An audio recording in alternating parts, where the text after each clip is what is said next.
Hey, everybody. It is a new year here on the Florida Sound Archive. Happy New Year to everybody. It is 2023. That means got a whole new year of new episodes here on the podcast. Have a former guest here with us today and a new guest both together because they were both a part of a soul and funk band out of South Florida called Mirror. I've got on here with me returning guest Eddie the Thrill Hill, and also got here Derry Shepard. Derry, what's your nickname? I don't have one. Shut up, Eddie. Hey, dude. Shut up, Eddie. His name was Pop. Remember Pop? Snap, Crackle, and Pop? Where do you get this stuff? Oh, that is remember Nobody in the called me Vosges? fat. I didn't say fat, I said Pop. Put your hearing aid in, man. Nobody called me that. I did. Remember when y'all was the horn section in the Vosges, I nicknamed y'all Snap, Crackle, and Pop. Yes, right. All right. He's right. Yeah, he's right. so how He was long the ago? one to call me that, by the way. Okay, how long ago do you all go back? When did it all start for you? We go back to when we both had black hair. When we both had hair, period. Well, speak for yourself. Oh, it's still there. I just, just keep it low so nobody don't see what color it really is now. Low or invisible? Low, just low. We met in September of 1974 when I first came to the Vosges. He was already there. Yeah. What were you playing? What were you playing, Derry? What was your first instrument in the Vosges? Sax. And Eddie, you were on guitar? Yep. I've been playing guitar for 4 years when I joined the group. Yeah, you had that clear. What was the brand on that? No, the first one I had was an Epiphone. It was a Sunburst Epiphone. Then I bought the Univox, the clear one. Univox. One. I thought it was Univox. That's the one I remember, the clear one. Yeah, but I got that one when I was in Mirror. Huh, I thought you didn't have it in the Vosges? No. Huh.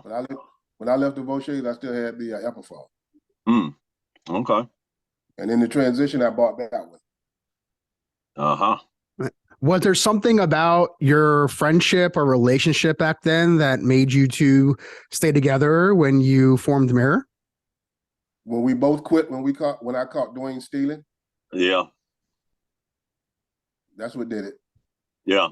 We both quit the same night at the bowling alley in Pompano. What was he stealing?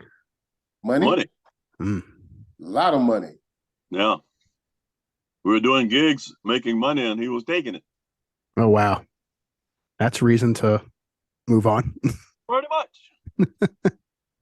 Oh, where were some of the gigs you were playing at that time? Do you remember some of the clubs? Oh, yeah. Saturday night was Shriners Night. Oh, yeah. Shrine Club night.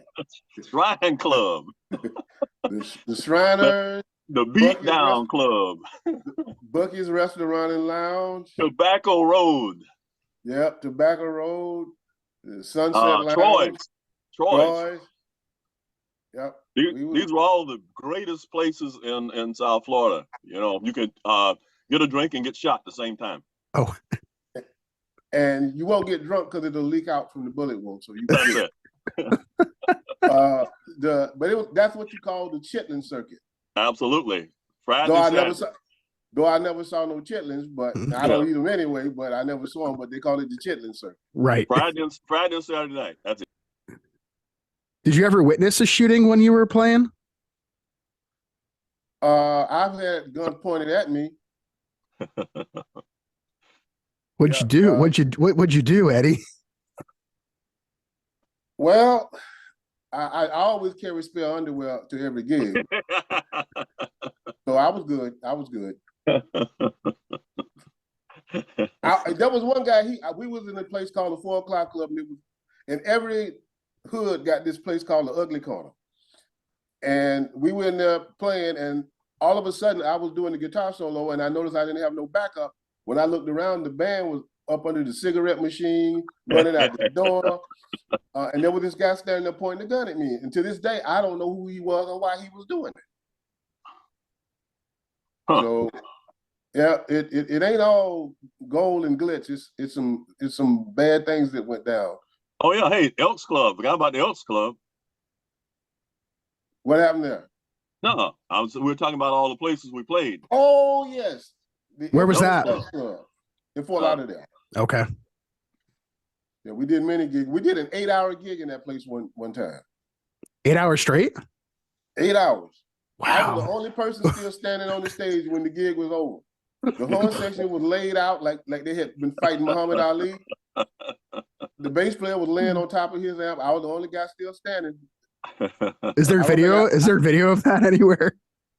Unfortunately, I don't no. Yeah, that was back in the day before cell phones. Yeah, true. Very Probably true. before phones.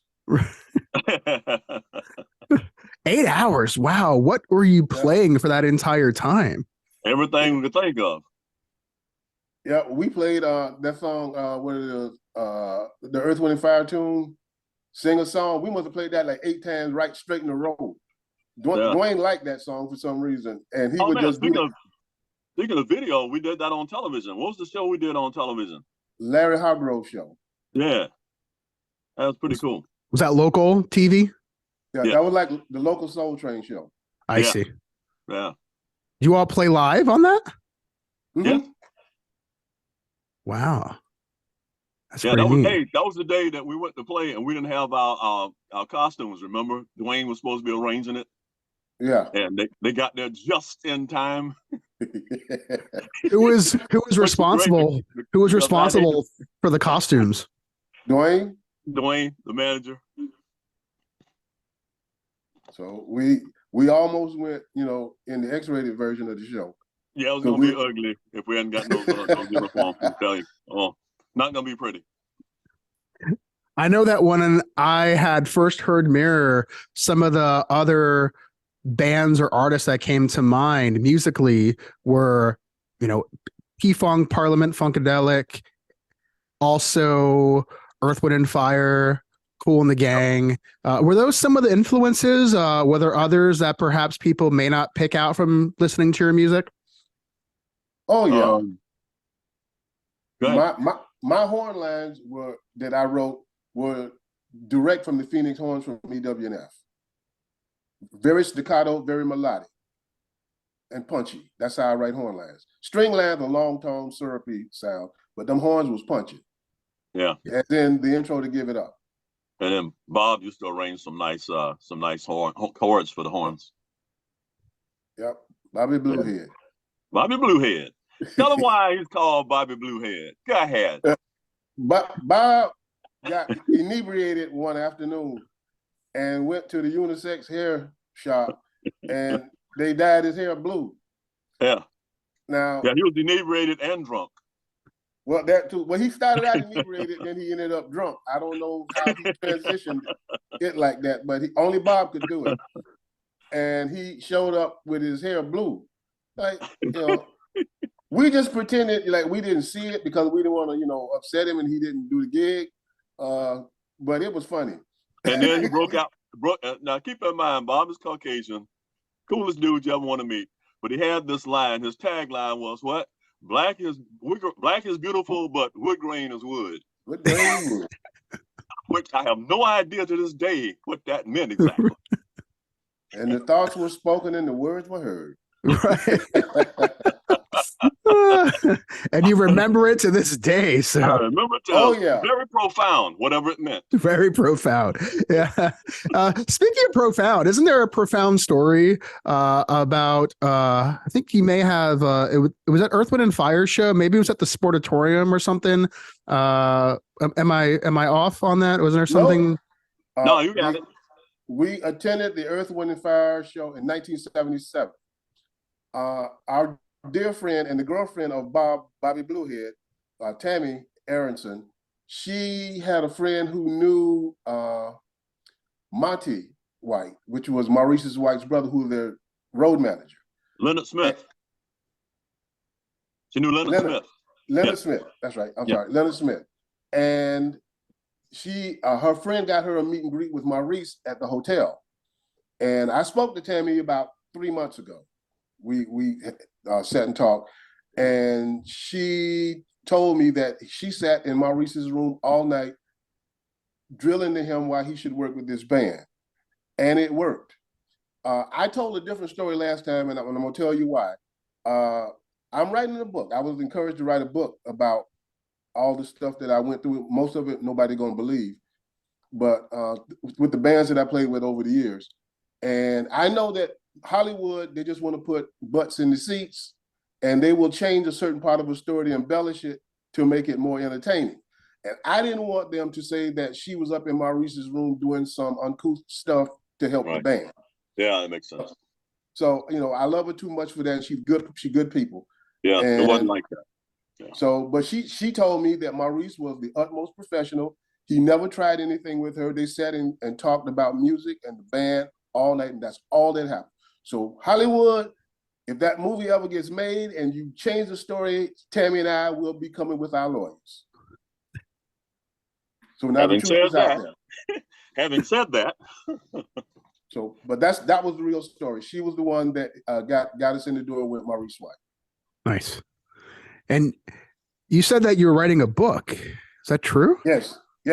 My friend Gary Cooper from Silver Platinum, he wrote a book called Shadow Dancing about his wife coming out as a lesbian, and they were working on to make it a Lifetime movie, a television movie. And I was talking to him, and he said, "Man, you should write a movie about all the stuff that you're saying. Write a book, rather." And he says, "Man, this is some interesting stuff, and it's very entertaining.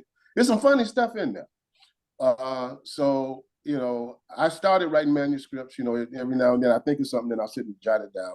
So when I get it all put together, I'm going to contact him, and he's going to hook me up with his publisher and see what we can get done. For the people that know you really well, Eddie, is there something that you think would shock anybody from your book? My favorite group is the Beatles.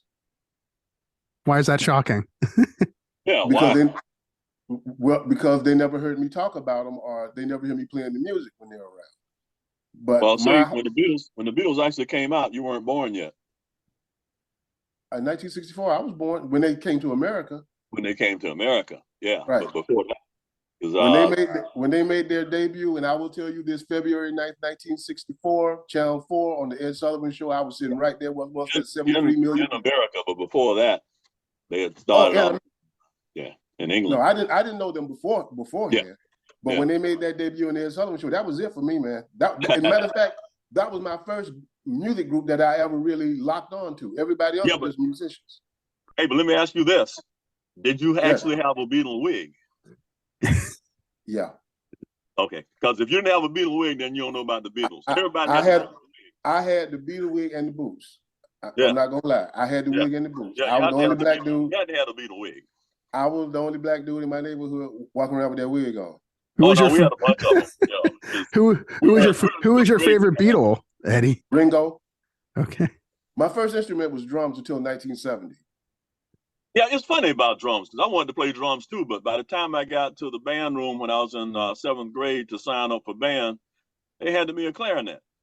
Like, hey, all the drums are taken. Come on, man, I want to play drums. Nope. How'd you get into sax? Because they had to be a clarinet.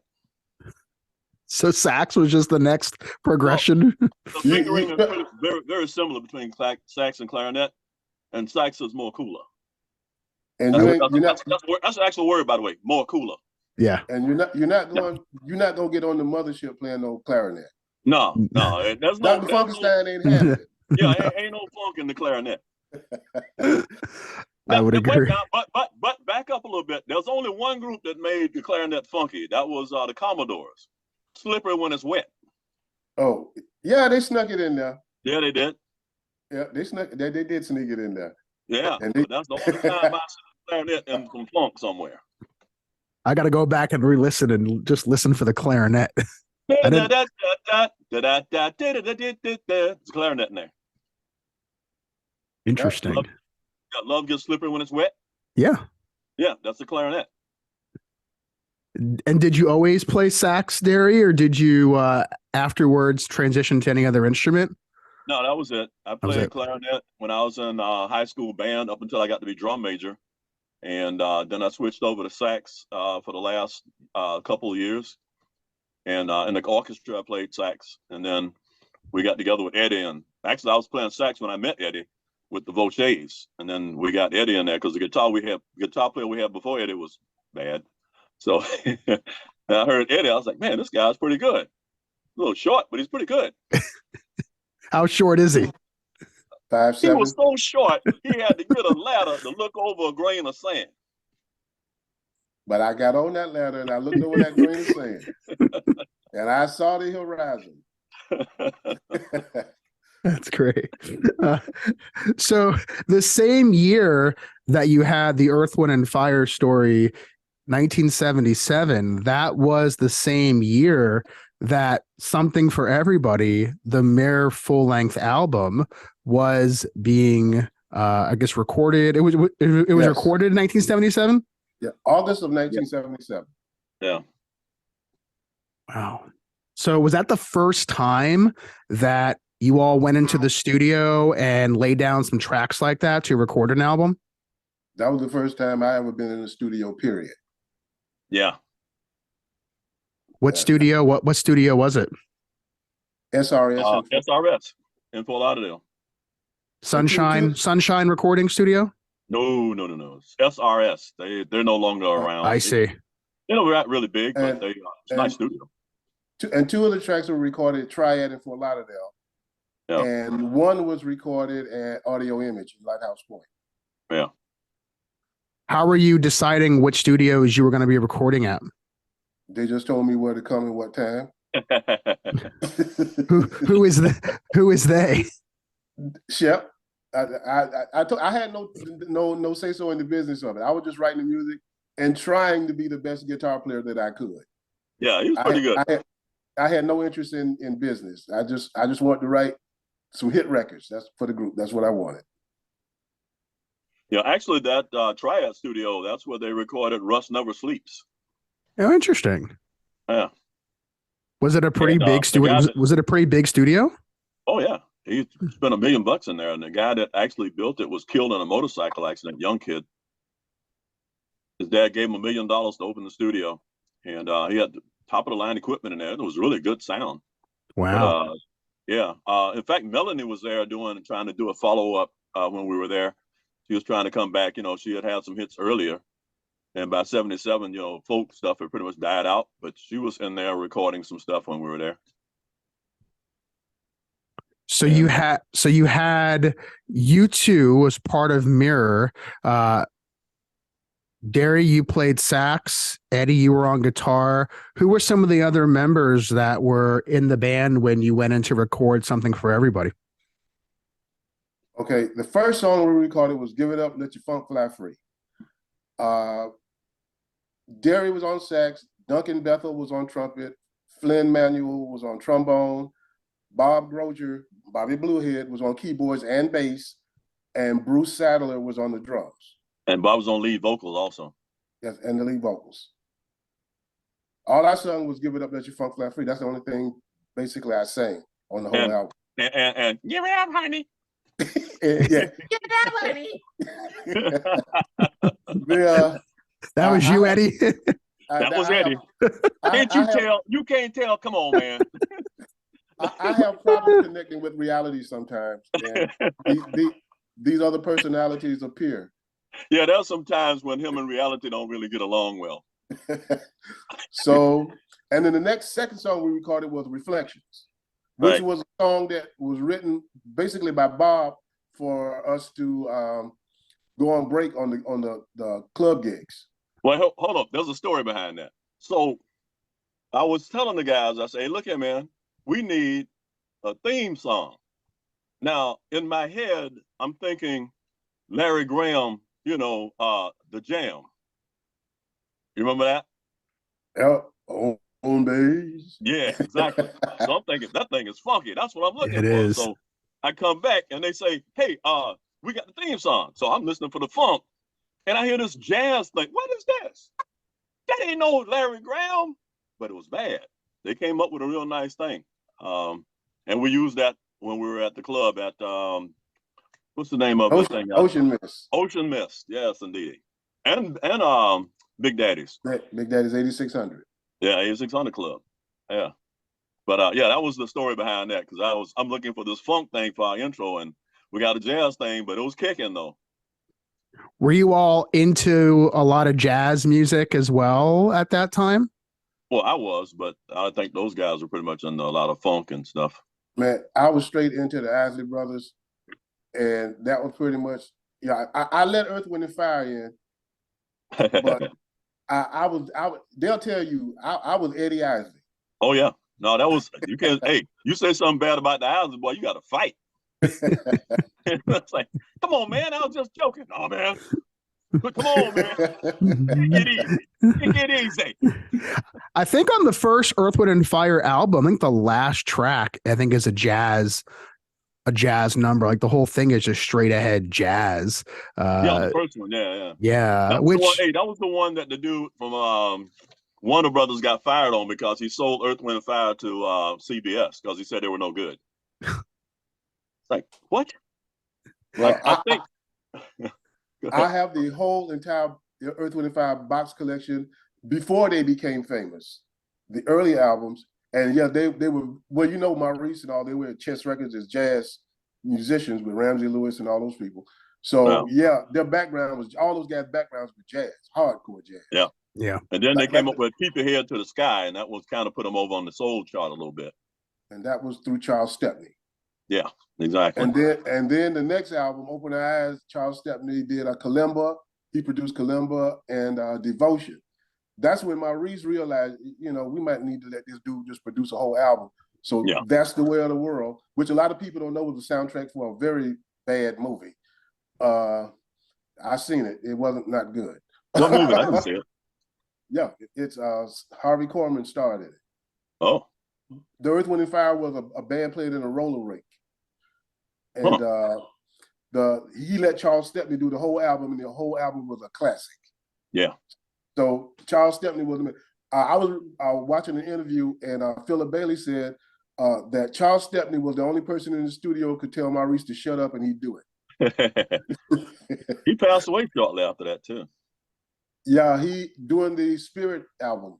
He passed away. Yeah. Who was Maurice was smart. Go ahead. I was going to ask, who was the Maurice White of Mirror? Eddie. I think me and Bob. I'd say it was more you. Bob listened to you. Bob was really good, but he would listen to what you had to say. But it was pretty much Eddie, because it was the driving force. He came up with all the different songs and stuff. Bob would come up with some, but Eddie came up with most of them. My writing style was more radio friendly, commercial. Yeah. Than Bob. Bob was more avant-garde, good stuff, technical stuff. Yeah. My stuff was more radio friendly. It was one of the Bob kind of thing. And Bob was the bass. Bob was the bass player, right? He was a keyboard and bass player. He played both equally well. Yeah, he could play. You know, Bob was just awesome. He played bass on Something for Everybody. No, that was cut down. 3 songs. Wasn't that cut down, Eddie? No, he played bass on Give It Up. He played bass on Reflections, and Everybody's Got a Song to Sing. After that, Sandy Ficker, the drummer who's been the long-term drummer for pop rock, recording out of Firefall, came back with Daryl Walker, who I nicknamed Cut Down. I give everybody a nickname. Yeah, he was tall. We call him Cut Down. So I called him Cut Down, and he played bass on all the other songs except for the other ballad, No One Ever Told Me About Love, and that was Mike Hoffman at Audio Amy Studio, the engineer. Yeah. Cut Down was the only guy that I had to look up to. He was 6'8". I'm only 6'5". Okay. He didn't even know I was in the band for the longest time.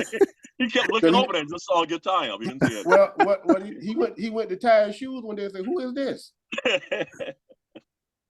I've been down here a whole while, man. You look down sometimes. Yeah, hey, that reminds me of the band that you had. Wasn't it Mike Stan? Yeah, Mike Stan. That was.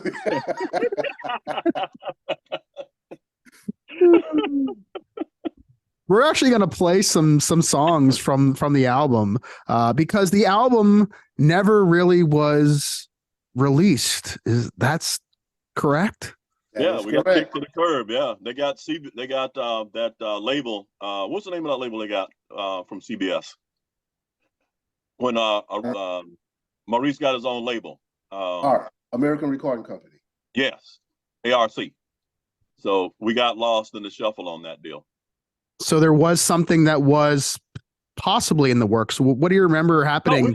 We actually got a contract. Well, we're supposed to get a contract from them. We got a letter saying that the contract was forthcoming, but then they got ARC and the contract never came. Wow. And then what? What happened was we sent them. I'm sorry. We sent them a single, "Give It Up," in fact, and they liked it. But the guy said the letter came back from their agency that they can't make a decision on a judgment on one song, so you guys need to give us some more material. That's when we went into SRS to cut those other songs, and we sent those out there, and we didn't hear anything from them for a little while, so we called out there, and the guy says, "Didn't you get the letter?" It's like, "What letter?" "You'll like it." So the letter came, and the letter said, "Hey, you're exactly what we're looking for, and you'll be the next band up after Pockets." I don't know if you remember the group Pockets. Pockets was from, I think, the DC, Maryland area. Yeah. We were supposed to be up next on their label after Pockets, because they had just finished the Emotions and then Pockets, and then we were supposed to be next. But then they got ARC and we got lost. Wow. So what did you do? Like, what was the feeling at that time, and what happened to the recordings after you got that news? They just kind of sat for a while, and then we came up with what was the song I took to New York, Eddie? Remember? The other song we did was Funkatronic and The Stroke. I can't remember. I was working at the time part-time for a South Florida music magazine called Thunder. And we did some interviews. I interviewed what's the girl that did memory's getting old. Wow. I did a few interviews, and I'll think of them in a minute. Right. But one of the interviews is going to be with the East Coast chief of A&R for Motown Records. So I took this tape. I had a cassette and a reel-to-reel tape. And I went in the interview guy, and the guy was like, "Hey, man, what's happening with South Florida?" So I told him, music was sounding pretty good down there. And he said, well, he was interested in Expose. But I told him that at the time, Expose had just signed on with Sunshine Records. So he said, yeah, there's another group I like, this group Mirror. I said, that's my group. He said, yeah, what you guys got? So I broke out the tape. He puts it on. He's sitting there banging on stuff, and he's beating on this deal, and he's having all kinds of fun. And he said, hey, man, I've been talking to my guy about you because I had gotten some of your music before, because the lady that I worked for at the magazine had sent some of our music to him. And he said, I'd sent it out to Motown in California, but I hadn't got anything back. But I think this right here is going to do it. So tell you what you're going to do. You're going to be here for a little while. I said, no, I had to fly back. But he said, here, take the stack of records. He gave me the Temptations' new album, a whole bunch of stuff. He said, Midnight Star. He said, give me something in this vein right here, and I'll be down on Friday. This was like Tuesday. I'll be down on Friday to see what you guys got, and I'll bring a contract with me. Like, okay, cool. So I didn't want to go home because Eddie told me if I didn't come back with a contract, don't come home. So, so anyway, but I had that. So I told him, hey, man, look, the guy's coming down. Okay, all right, I'll let you live. All right, so called up on Thursday to make arrangements on picking the guy up at the airport and everything on Friday. And they said, oh, no, that dude got fired yesterday. What? Gone. Wow. Alone again, naturally. Gone. Just gone. But you all kept going, though, right? I mean, in some form. We released Give It Up, and Give It Up was on the charts in New Jersey. Yeah. And it was actually hitting the charts in New York because people are hearing it in New Jersey. And we were on. We were just ahead of I'm Every Woman on the R&B chart. Wow. Shaka Khan? Yeah, Shaka Khan. So we're between Shaka Khan and the girls. What are the sisters? Sister Sledge. And at the time, I think Quasar was number 10. Funk and Okay. roll. Yeah. Yeah. So, but it kind of fizzed out from there. We never did get we're trying to get on in BLS with Frankie Crocker in New York, but it never materialized. Was there ever any talk about reissuing the late, or actually not even reissuing, but issuing the album or putting it out in some facet independently, or any, or just doing it at yourself? That time we didn't have any backing, financially, so it just kind of died. So the masters just sat some. Did you have them, Derry, for just sitting in a box somewhere? I think they're still around here somewhere. No, they're not. What's that? They went up to the lab to be restored. Oh, that's right. Did you ever get them back? No, they got one passage on them, and that was they were able to salvage one passage through each one, and that was pretty much it. So what did they do with it? I did not ask. I did get the actual files direct from the studio from the master tapes, so I was good. Oh, so you have them? Is that what you sent me before? Yeah, those files I sent you, those were direct downloads from the studio. Okay. From the masters, but they had been sitting out there in the elements for a long time. Them tapes were pretty much shot. I was afraid to even open the boxes because I thought they turned to dust. They were sitting in my closet, but over time the oxide falls off of them unless they're in a environmentally controlled environment. Sure. But they did. The guy that restored them, I had them restored, said that this is one of the best companies in the world at baking and restoring old analog tapes. So I was just praying. I mean, if nothing ever became of it, I just got copies of it because them was my babies. I gave birth to some songs, and they got it done, and boom. So we got direct copies from the studio. They sent me a link that I could just download them, and that's just, that was the CD that I burned for you. Okay. Okay. That was an exciting day when I checked the mail and that's what was in it. I was like, wow, this is it. This is the something for everybody. Because I remember when I first found you both on Facebook many years ago, I was in a local shop and I found, I didn't even find it actually. I was about to leave the record store and the shop owner said, "Hey, you might like this. I think it's from Florida." And he pulled it out and I looked at it. I'm like, I've never seen this or heard of Mirror before. And I remember though, on the label, it said from the upcoming album, something for everybody. And I was like, there's nothing about that album anywhere. Did it ever come out? And then to hear the story that it actually never, I didn't know the full story, but to hear that it never actually came out and to hear that album all these years later was just really, really wonderful to hear. And I know, Eddie, you mentioned when I first had you on back in 2020, wow, seems like forever ago, when I had you on, that it was quite a diverse album. Like there really was something for everybody on that record. And Eddie got robbed on that one because he wrote some good stuff on there. That might have been a critical mistake too, because the record industry, they don't like you to venture out in different directions. They want to pigeonhole you into one thing and hold your feet to that. Well, as it was told to me by one record agent, it's like you can't cross over because you gotta have some place to cross over from. That was his explanation. So you got to be here, then you can go there. You can't just be all over. The industry doesn't like that. Like he was just saying, yeah. And there was definitely a lot of different sounds on the album, but I think overall, it's a lot of funk, some soul mixed in. I mean, I think there's one number towards the end that had like a disco vibe. Yeah, priorities. As well. Yeah, priorities. Yeah, I wrote that one. Were you I know disco was definitely still very big and popular at the time. Was that just something you were trying to get into, kind Well, of No, have I used to when I was driving around, ideas would come to my mind, like the beginning of that one song that Eddie wrote. What's the name of that song with the sax time for intro? loss, the time for love.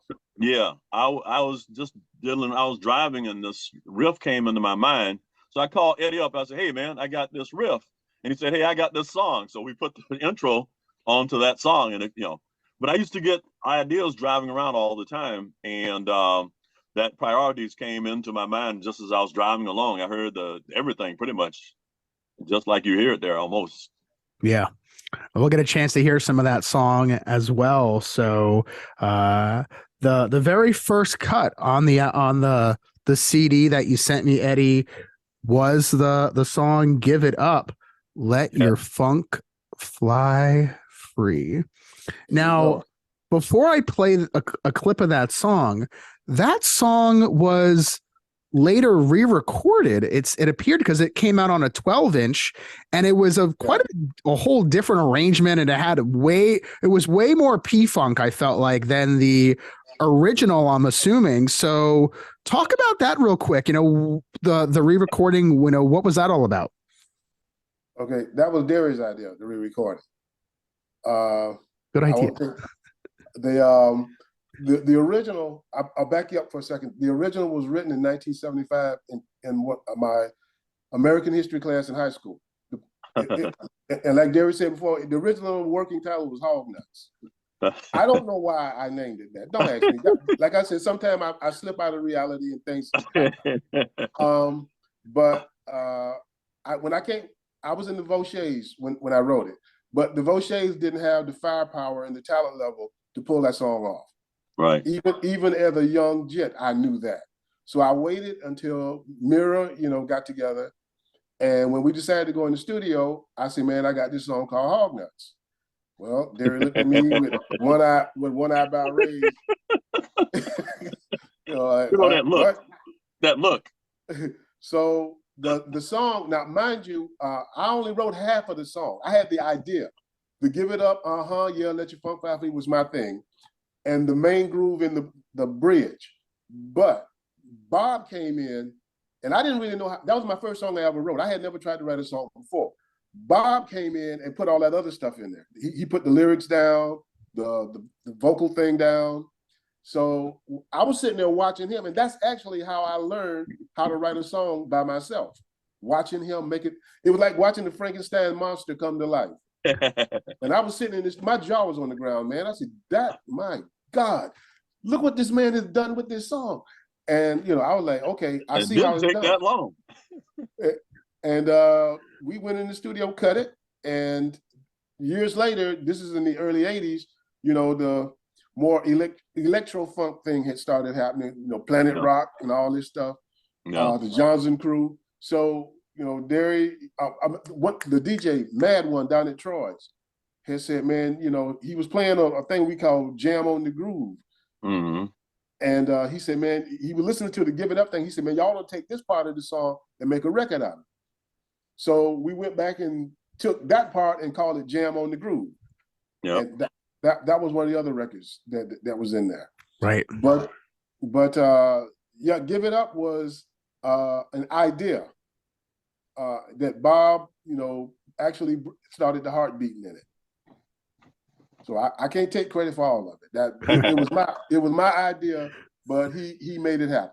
And he taught me, just watching him, how you construct a song. And after that, I was off and running. Yeah. I love this chord structure. That's some great chord structure. Yeah. It's a great song. So we're gonna play a clip from Give It Up, Let Your Funk Fly Free.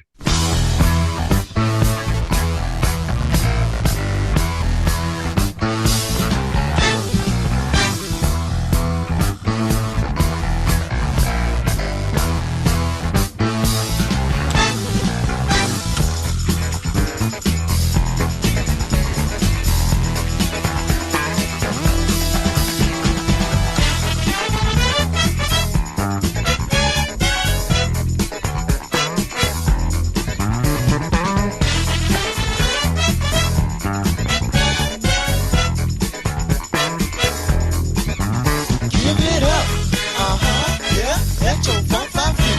Give it up. Yeah, let your funk fly free. Give it up. Yeah, let your funk fly free. Give it up. Yeah, let your funk fly free.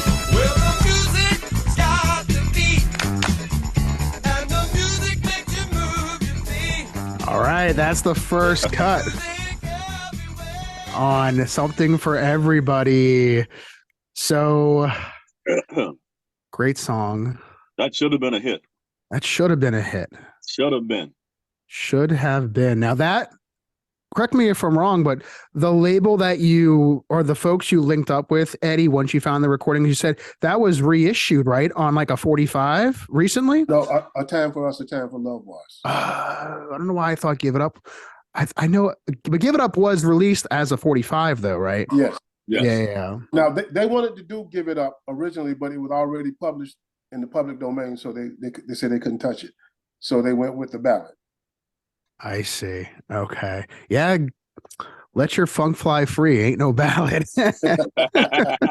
Not hardly. No. And I thought that was a great title. Like, Yeah. That was one of the Yeah, it times was. I lost touch with reality when Derry said you can't name the song Hog Nuts. Good And thing you lost touch. You know, this is one of the times he was really serious when he would look at me right now. You can't name the song Hog Nuts, man. You got to come. And something just popped in my head and said, "Give it up, let your funk fly free." I thought that was the coolest name. Yeah, You know, it was. It's one of those things when you heard it's like, yeah, that's it. That's it right there. Yeah. And that should have been a hit for sure. Yeah. He Great got another song. one called the Peanut Butter Jam that we never recorded. That's really was a great song. Remember the Peanut Butter Jam, Eddie? yes, I do. So rich and thick like chocolate. No, it sounds real smooth. Come on, get in the groove. Nice. Yeah. Was it just an instrumental, the Peanut Butter Jam? No, it's a vocal. Okay. Some nice horns and everything. It's never too late. No, it is. that ship is sunk. I mean, sailed. That ship is. I mean, you got the studio behind you, Derry. You know, it's not. It's something's still living and breathing somewhere. Hey, if we did it, what would we do? We're not going to go out and do a show. I mean, not hardly. Yeah, it's like, oh yeah, come see the old dudes. Yeah, they have to have, like, you know, have the handicap parking. They got to have handicap spots on the stage, right? You know, with the little blue lines. Man, this is my spot, and we'll be fighting over. This is my spot. Because see, hey, the thing that you don't get, Jeff, is because you never saw us, but we had choreography. I mean, the horn section, every song had its own set of steps. We were never standing still. I mean, Duncan would be spinning his trumpet, and he'd throw it down without looking. I would catch it, pitch it back to him. Flynn was spinning his trombone. I mean, and all the time we were moving. We're not standing still on the stage. Was that planned out, or was it all ad lib? We actually worked out all the steps. We were high energy. Wow. Remember the guillotine? The guillotine? Yeah, the part where y'all was Oh yeah. Duck, swing, duck. Yeah. The trombone player would swing his trombone and we would duck. Anyone ever get hurt? No. We had it down. To my disappointment, no. I was waiting on that night. I was just waiting on that. Wow, you dummy. No, the horn section was on, everybody had their own thing. Eddie was eating up the guitar, playing with his teeth. And Bob was on one knee playing the. Remember Bob on one knee playing the synthesizer? Yeah. Oh, that's great. When you came to see us, you came to see a show. We weren't just standing up on stage. No, that wasn't us. Yeah. If you want that, you're at the wrong place. And the other acts that were playing with you during that period, were they also like soul funk bands? Were you playing with other musicians that were different in the way that they sounded? There were some other bands out there, but none of them were doing quite what we were doing. They were like, remember East Wind? They had that one, the East Wind step. Yeah. Eastwind was pretty good. They only put out a couple 45s, I think. Yeah. But their band, their horn players just do this. That was it. Yeah. And we were all over the place. That's great. It's a good band, though. Yeah. Totally. We're gonna get and play the net. Go ahead. I was almost a member of East Wind. Their music director, Herb Wooten, was my vocational music teacher at the Ely Vocational School, and he invited me to play with him. But I was young, and when you're young, you kind of all up in yourself. And he said the wrong words to me. He said they needed a rhythm guitar player. That ain't you. What? Yeah. No, man, I don't do a rhythm. I'm a lead guitar player. Hey, he needed rap. Yeah. Now the thing was, later in life, I found out the rhythm guitar was the bad. He was the one that made it move. The lead guitar player, well, how many solos you gonna do in a night? Yeah. Yeah. So, but I realized that it was the rhythm guitar that was making the booty shake. Think Cool in the Game, Hollywood Swinging, every song, funky stuff. All those songs. I mean, guitar. When I think about a rhythm guitar, I think about One More Brick in the Wall. That was about one of the baddest rhythms I had ever heard. Yeah. And Jimmy Nolan from James Brown, get up, get on up. Don't just simple rhythms. So and Nile Rodgers, you can't forget Nile Rodgers. Yeah. Masterful rhythm guitar player. He can play lead too. Yeah, but the rhythmist was at that's where it was. And but I guess things worked out the way they were supposed to work out. I don't believe in coincidences. And I turned that job down. If I had not have done that, I never would have been in the Vochés, which means I never would have quit the Vochés, and me and Derry started Mirror. Yeah. So it worked out better in the long haul. In the long run, yeah. That's what's important. Yes. Yeah, you never would have had something for everybody if I hadn't went to play with East Wind. There you go. Was an outstanding group. You'd only have those 245s. Now, let me be clear. They were an awesome group, because I know some of the guys. I'm still in touch with them, and they were an awesome group. But Pie Sugar and Hi Hat. Yeah, and Calvin Harrelson, aka Stinker, Jimmy on guitar, Pie Sugar on trumpet, and Herb Wooten on the keyboards. Did you give them nicknames too, Eddie? No. Those were the only two nicknames. Okay. I only nicknamed the guys in the band. I gave everybody in the band a nickname. Hey Jeff, did you ever hear the group Latitude? That was a good band too. Latitude, yes, I am familiar with them too. Okay. The saxophone player Roach put out a cut. What was that? What was the name of that song that Roach put out? You remember, Eddie? I know when he was playing with Notorious Miami, they did Kill That Roach. Yeah, I know that. I remember that one. Yeah, that was a bad cut. Party Freaks. Well, Notorious Miami did that, and didn't they do Dedicate My Love to You? No, that was Shotgun Express. No, Shotgun. I thought it was Notorious Miami. Nope, I have the recordings. Shotgun Express. Yeah, that was a nice cut. Yeah, there were a lot of groups down here, and most of the R&B funk groups were horn based. So it was a lot of, it was a band on every corner, actually. Oh yeah, back then. Yeah. What was that group that did Everybody? Everybody, hear what I say now. Oh, that was I got the song in my collection here. The name's in the back. I'll think of it somewhere down in the interview, and I'll blurt it out.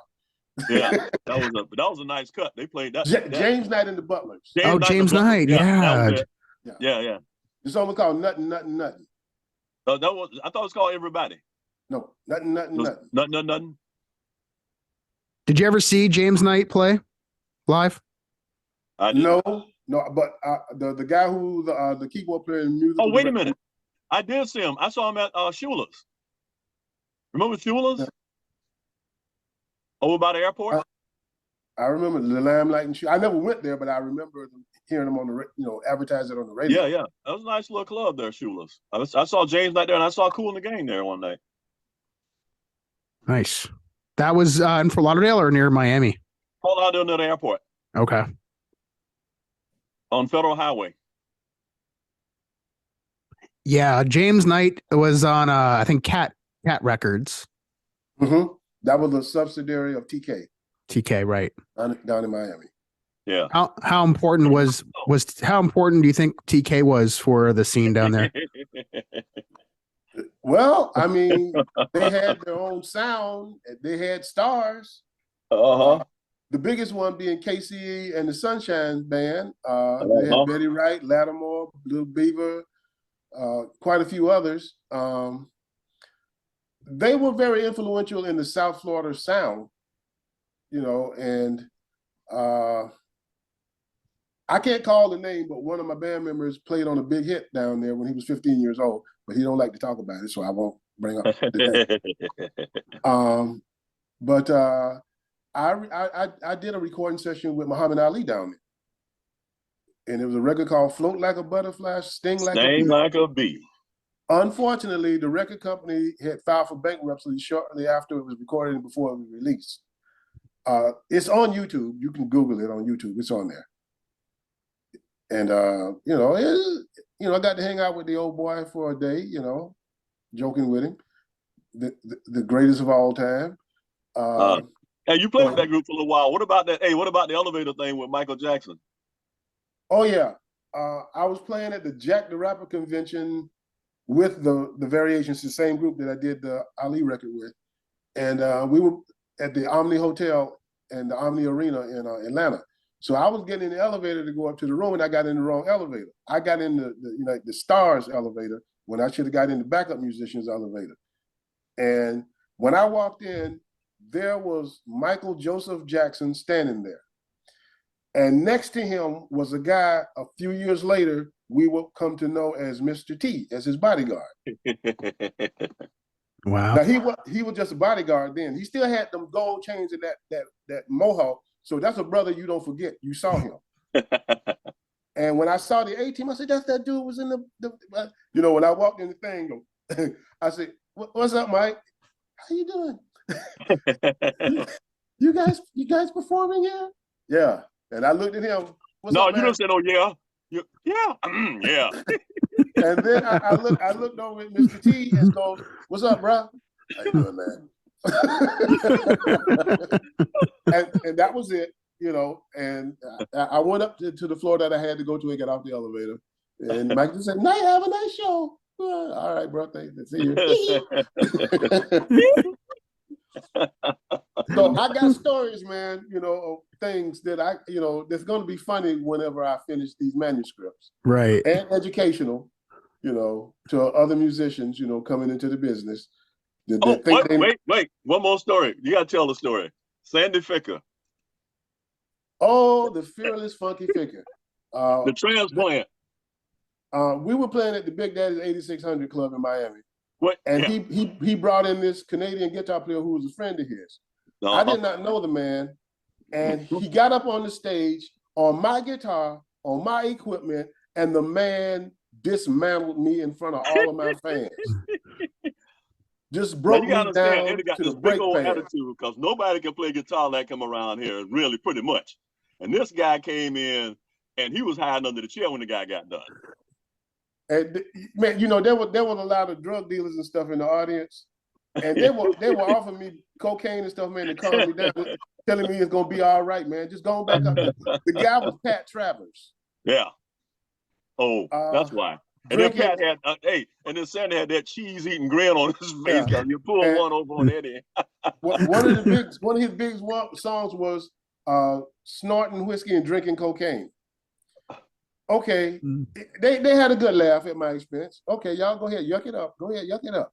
Well, I found the perfect comeback for him. We were standing over at the 7-Eleven down the street on A1A, and I said, y'all, Sandy had an operation, on his face, and the only place they could graft skin to put on his face was off of his butt. And everybody looked, and they started laughing. I said, man, don't laugh, man, because the operation was a success. The only drawback was every time his face get tired, his jaws want to sit down.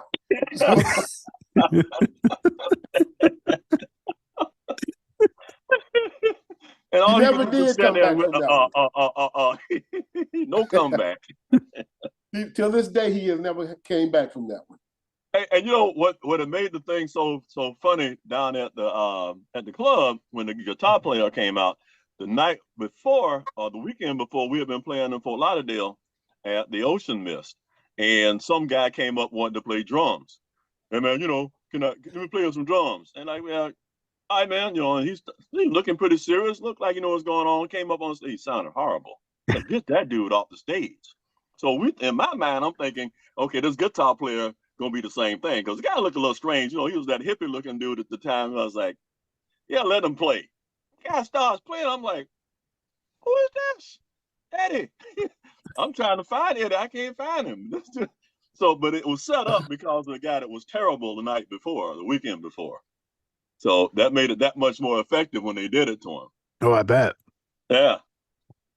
That is great. Great stuff. Great stories. Just I'm sure we're going to get into even more as we continue to kind of peel back some of the different tracks off of the album. And I would like to go ahead and play the next track up, Reflections. So let's go ahead and hear Reflections from Something for Everybody.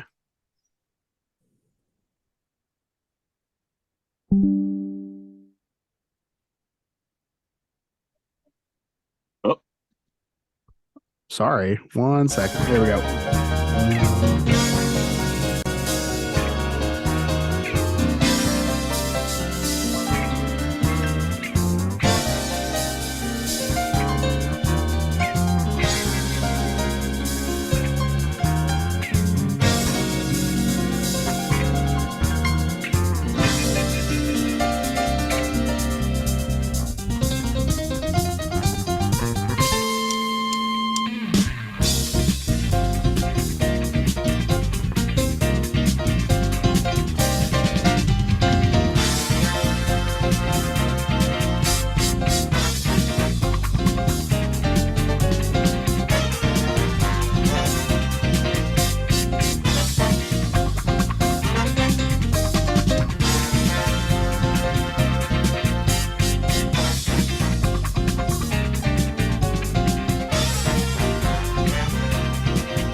All right, that is Reflections. So you got a good minute jam, and there's more of it. So was that kind of just like a jam kind of tune there, or what was the story behind Reflections? Eddie and Bob actually wrote that, right, Eddie? Yeah, it was okay. Now understand, I'm the guy who named the group Mirror. Derry and I were talking in his carport one day, and he said, "What we gonna name the group?" I said, "The group name should not just be something you throw out there; it should have a meaning to the group."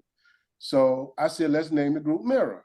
Once again, he raised that eyebrow and looked at me and went, "Explain." A mirror only gives you back what you put into it.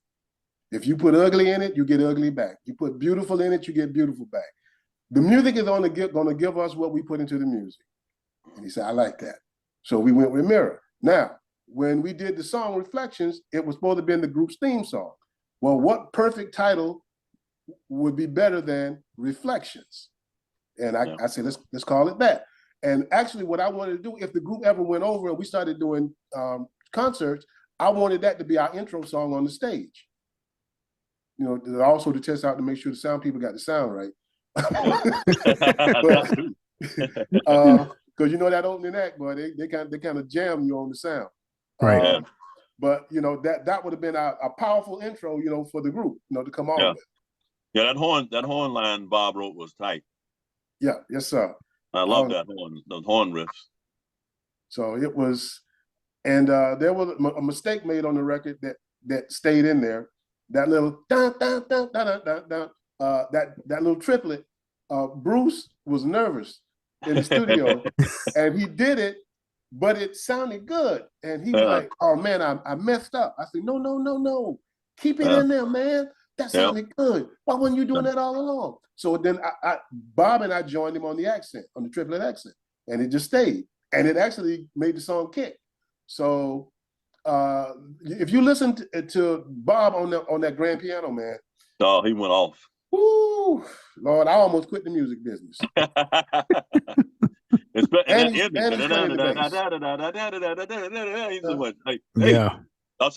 Are his fingers still attached to his hands? And the bridge that came in, that that was you know, and the tempo changed, and then it went right back to, it was like the eye of the hurricane. it kind of calmed down right there. Then it went right back to blowing you away. I was like, man. If you listen to our songs, a lot of the stuff that we did would be going along on a particular groove, and all of a sudden in the middle would take that left turn. That's Bob and Eddie. And then it would come and then it would come back. Like, Yeah. oh yeah, we just went off for a minute, we'll be back. Was Bob classically trained on the piano, or did he just learn from Bob went to Peabody Music Institute. Hmm. And he was classically trained. He was funky. He was jazzy. He was pop. He was, you name it, Bob was there. He was Bob. So, and I held him in the high. I was intimidated by him on stage, man. Jesus, I shouldn't even be up here with this guy, man. Yeah. Bob was Bob. Bob was Bob. Wood grain is wood, and Bob was Bob. Is everybody from the recording still alive and with us today? Yes. Yeah. I got in touch. I tracked down our trumpet player who now lives in Winter Haven, Florida, or Winter Garden, Florida, and got him a copy of the CD. I tracked down the trombone player who still lives in Pompano, pretty much where he lived when he was in the band. Sandy and I, whenever Firefall comes down, we hang out together when he does his concerts down here. I'm in touch with Daryl. We talk from him because Daryl wants to get in and do some songwriting, which I told him I'd be happy to do. He wanted to do a Smokey Robinson tribute thing. I wasn't up with that because I just didn't want to play on stage no more. And who else is it? Bruce owned the car detailing business in Fort Lauderdale. Question for you though, Eddie. What did Dave ever record anything with us? He didn't, did he? No. But Dave tell Jeff about Dave though. Dave was an awesome bass player. And he used to build his own. If you go on Facebook, there's a site called New York Bass Works. He has his own company building exotic custom-built basses. But he used to build his own basses in the band. And I knew somehow he was going to stay with that because he was good at it. He had this fretless jazz bass that he built, white fretless jazz bass, and some other basses. And he was just good at it, man. I was like, man, this dude, he's going to be a master builder one day. And he did become one. Yep. But he never recorded with us. Never recorded. What was the reaction though when you were sharing this recording over 40 something years old? What was the reaction? What were some of your former bandmates? What did they say? The first one I got was Duncan, and he and I were on the phone like 4 hours talking, and he was like, "Man, Eddie, wow!" And he brought up the peanut butter jam. He did. I told you that peanut jam was slick, man. And the horns in there, I love them horns. And he said, "Man, Eddie, that group, we should have made it, man. We should have made it." He says, "Gee, there was nothing like that down here. There was nothing like that on the radio. We had our own sound. That's what you strive for, your own thing." I said, "Yeah, we had it, and well, it didn't happen. So don't go putting a gun to your head now. Just let it roll. But we did get there, so we knew we could do it." Flynn was the same thing. He played some gigs with what's the guy with the big cheeks when he blows his trumpet? Dizzy Gillespie. He did some shows with Dizzy Gillespie, and he said, "Man, these songs kind of remind me when I played with him." He said it kind of really jazzy background to him. I say, well, that was just us being silly. When we put the songs together, I didn't. Now, if you notice, there's no guitar solo in "Give It Up" no more. I took it out because right before we were supposed to go in the studio for the first time to do that song, there was a guy who was in a motorcycle club that owned the warehouses that we rehearsed in. And one afternoon, I was over there working on the solo, man, and Ernie Isley would have been proud of me. I mean, you would have thought Ernie was in that warehouse. And the guy came over and he said, you playing both groups that over here now? I said, yeah. He said that I know Pure Justice that plays in the evening, but who's that group in the day? I've never heard those songs. I said, the originals. And we were going in the studio. He said, yeah. He says, is that one of the solos you're going to play? I said, yeah. He said, you sound just like Ernie Isley. And I was smiling. And he said to me, "You know, you're never going to go nowhere doing that. You know that, don't you? We have Ernie Isley. We don't need the $1.98 version, man. Go find your own." Oh, Wow. he couldn't give you $2. He didn't even get to. He cut me off at $1.98. And then Hey, I that's realized, hard. and That's like I hard. said before, I do not believe in coincidences. Everything happens for a reason. Yeah. And that man stopped me from making a horrible mistake. You going in have up there been that solo. warned. And I played a solo that I did not have. I just winged it. I didn't, what I wanted to play, I did not play, and I didn't like it when I heard it back 45 years later. So I edited it out. That's the version that you got, and the version that Derry gonna get when I get down there to give it to him. I don't want nobody listening to that solo. It's horrible. It is horrible. The other solos Hey, were fine. Jeff, it wasn't. Trust me. Huh? He lying. It wasn't horrible. I It was believe pretty you. good. In fact, when I played it when I was in New York playing for people, hey, what's that the thing in the middle? I like that guitar sounding thing. A lot of people liked it. Yeah, a lot of sure. I could not stand it. Every time I heard it, I would cringe. I would hit the fast forward thing on the CD player. Oh, God. I think there's also a Howlin' Wolf album where he hated the record so much, but from the fans' perspective, it's like his greatest album he ever put out. Yeah. Well, a lot of times the artists don't know what's good for them. You know what I mean? Right. Exactly. Well, sometimes you're your own worst critic. Right. Yeah. But like I said, the orange of the solo, when I got, because it was only like 2 or 3 hours before we went into the studio when this guy told me this, and he just cracked my egg, man. I was like, oh my God, what am I going to do, man? So I and I went in the studio, and when it got to the solo, I just did a solo. It wasn't the one that I really wanted to do. But then again, I knew he was right when I thought about it as we were going to the studio. The guy's right. I'm never going to be anybody imitating Ernie Isley. I got to be me. And that's and the other solos that you hear on the album, that's what that came out. That's me. That's what I sound like. So, but those recording sessions, I was kind of uptight, because I was doing everything I could not to sound like Ernie Isley. The whole recording set, every recording session. Well, but it worked out. Yeah. It sure did. And the next track after is the longest one on the album. It's over 7 minutes. Yes. Who, what, when, where. So that's like the opus on the album. Yeah, and actually, this DJ from Fort Lauderdale named Mad Hatter made us do a shorter version. There's a shorter version of that somewhere. Yeah, I have it. You have it? Yeah. Okay. Yeah, cool. The Mad Hatter edit. I got it. But I like to listen to it in its full glory. Yeah. I like them both. But Bob wrote that song. Yeah. And if you notice, a lot of Bob's songs are philosophical. Yes. He get into this deep philosophy in his lyrics, where my lyrics are just more, like let's party or let's fall in love, and I wrote a lot of songs about love.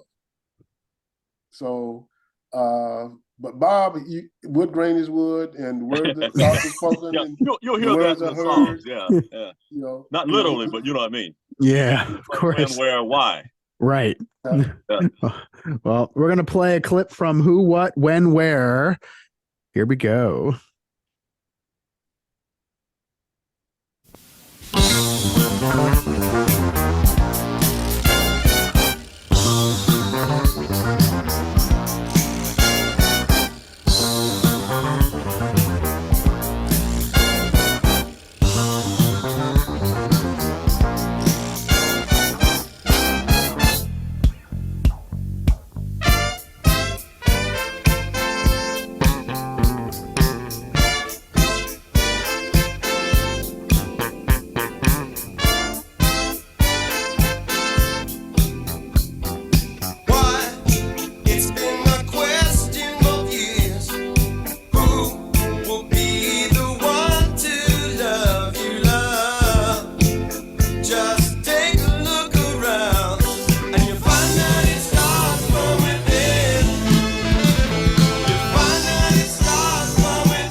That is definitely one of my personal favorite songs on the album. Love the bass on that song.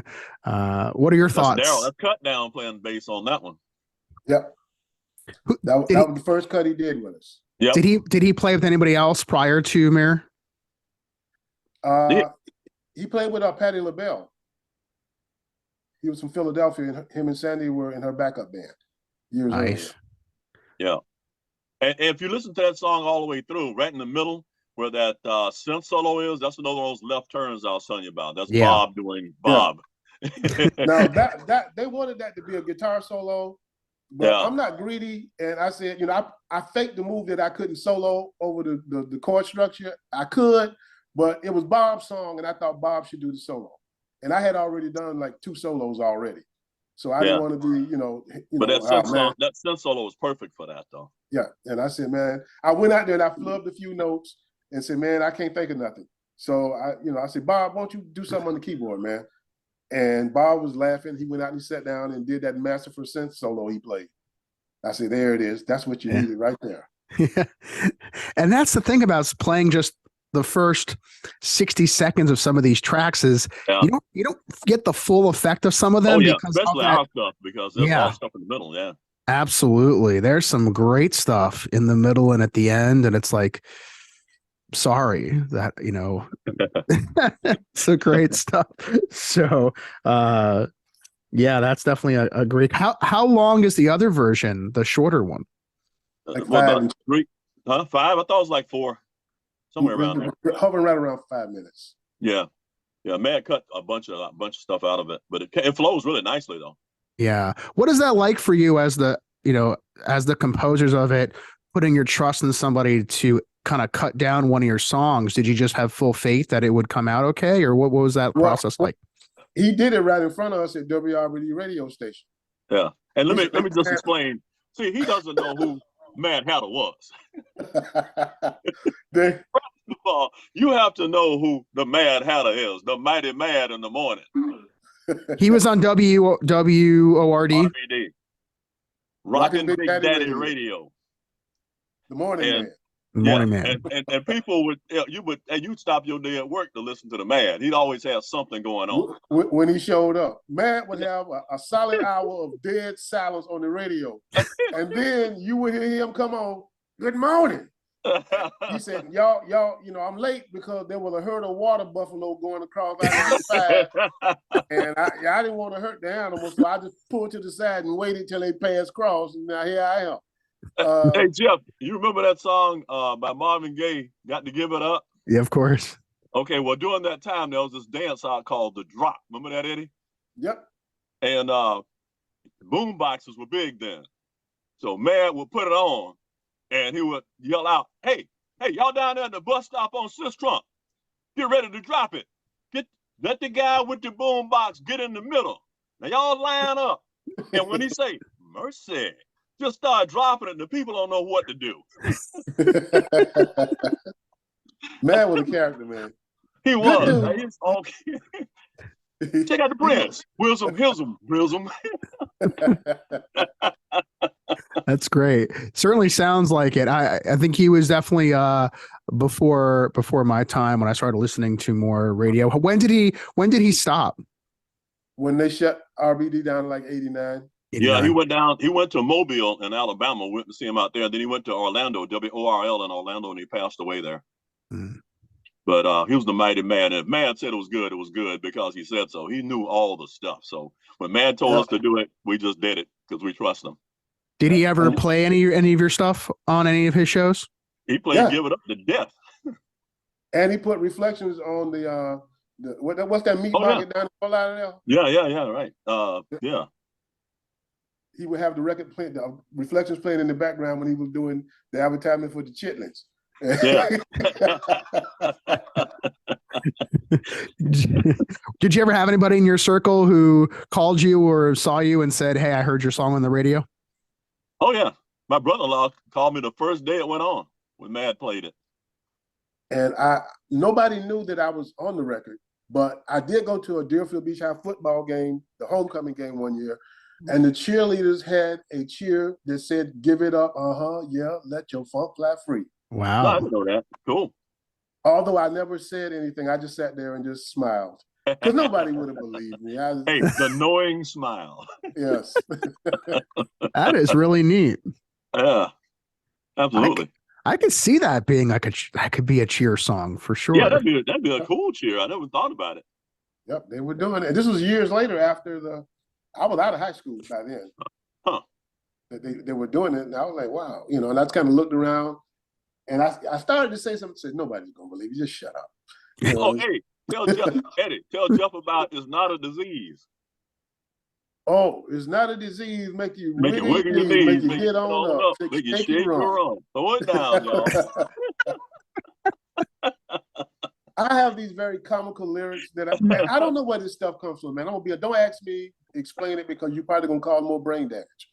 But there are songs when I come up with these songs, it's not like I sit down a long time and work on them. I write a whole song in less than an hour. Every song I've ever written, I wrote it in less than an hour. I can just sit down and the song, it's like somebody started downloading to my brain and the song just pops out. I don't know how. When we were doing something for everybody, we would go over to the warehouse. We were rehearsing at Pure Justice's warehouse. And Derry said, man, all right, what you got? What you got? I didn't have nothing. And then some go, bing. Oh, I got one here. Try this. And then we put it all together, boom, and go to the studio and record it. Yeah. There was one cut that I came up with a horn line driving around. That was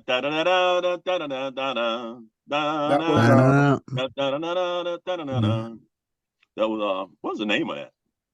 Love Has Found Its Way. Love Has Found Its Way. Yeah, love that song. That's coming up. So the next one is No One Ever Told Me About Love. Was that one you wrote, Eddie? Okay. Now let me tell you the history of that one. That one was from the heart, and the guy that sung it was singing it from the heart. Yeah. That was the first time I got my heart snatched out of my body by the woman that I love more than anything in this world. And stomped on.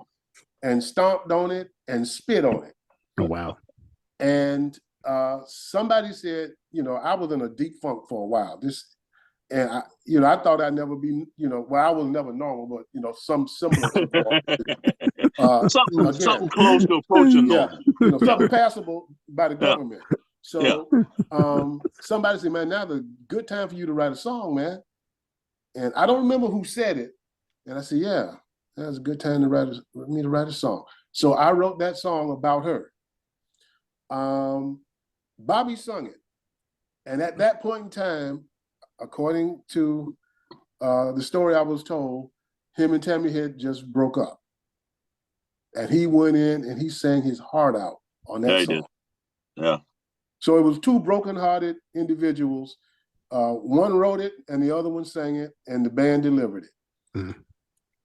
So now, ironically, the only people that were in the band was on the record was the horn section and me. Yep. Mike Hoffman played everything else. Yep. Synthesizers, bass. Okay. Drums. And Bob came in and sung it. Yeah. Nice. Well, let's hear it. Let's play a clip from No One Ever Told Me About Love.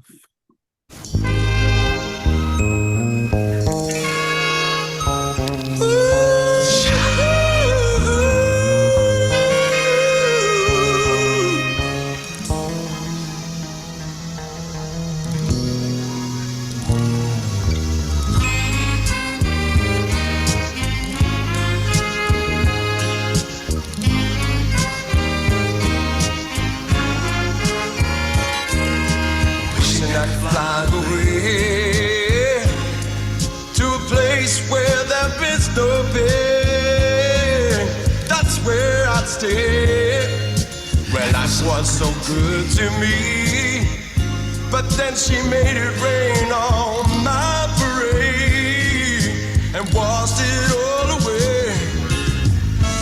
No one ever told me about the pain, and no one ever told me about the heartache and stress.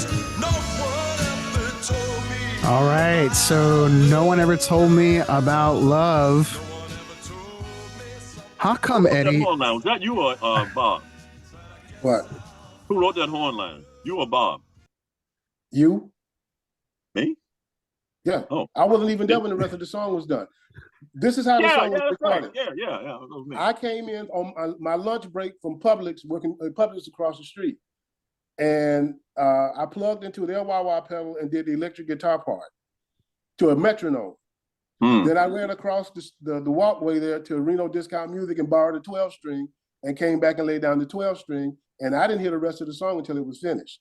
So you wrote the horn lines, and Mike Hoffman did the rest, and Bobby came in and sang the lead vocals, and you, Duncan Flynn, did the backgrounds. Yeah. What was your reaction, Eddie, when it was done and you got the chance to hear it? Well, it made me tear up because that was something that song was the most personal song I ever wrote. Close to his heart. Yeah. So it kind of teared me up, and I was like, wow, and I don't think Bob heard it since we did it. I know where he is. He never heard it? Mm-mm. I didn't know that. No, because he just came in and sang the song, and that was the last time I think that y'all saw him. At least the rest of the band saw him. I know you probably saw him, but he had just broken up with Tammy, and he came in and boy nailed it to the wall. Yeah, he did. Yeah, he smoked that one. What is that like? Obviously, I feel like there has to be a lot of trust and confidence in another person to sing a song like that that's really deep and profound. So, did you have that faith in him that he was going to be able to pull that off the way that you envisioned? Honestly, I didn't know he was coming in to sing it. I had no contact with the song after the first tracks that I laid down to just the metronome. That was it. And I gave him the lyrics. This is, and I did. When he sung it, I was there because I showed him the melody and the background because I was on that, wishing I could fly away. I was on that part. And yeah, I heard your voice in there. And but I did show him the melody, how I wanted it sung. Now the ad libs and the pretty stuff, that he did that on his own from his heart, from his breakup. So you had two brokenhearted people on this song that knew pain freshly. It was fresh in their life. So I wrote that song in less than an hour, and he came in and sang it. And that was the only, I didn't hear the final mix. That's what it was. Yeah. Until me and Mike mixed that. Mike played the synth solos on a Micro Moog. Okay. And so I was, like, wow. When I heard it, I just kind of went off and sat down with tears running out of my eyes. I was like, wow, man, this what it feel like when you put your pain out in the public realm. Yeah. And so I said, okay, all right. And I still to this day, I don't remember who told me to write a song during that time. Right. But it was somebody, that was in my close circle. It might have been one of the guys in Pure Justice, because I was playing with them when this happened. But I always try to write. I don't try to repeat the same lyrics that everybody else do. I try to say things in a creative, different way. Come up with some really slick lyrics. And the Dolphins losing, man. Just checking. Hey, I thought we'd get wiped out, but we're hanging in there.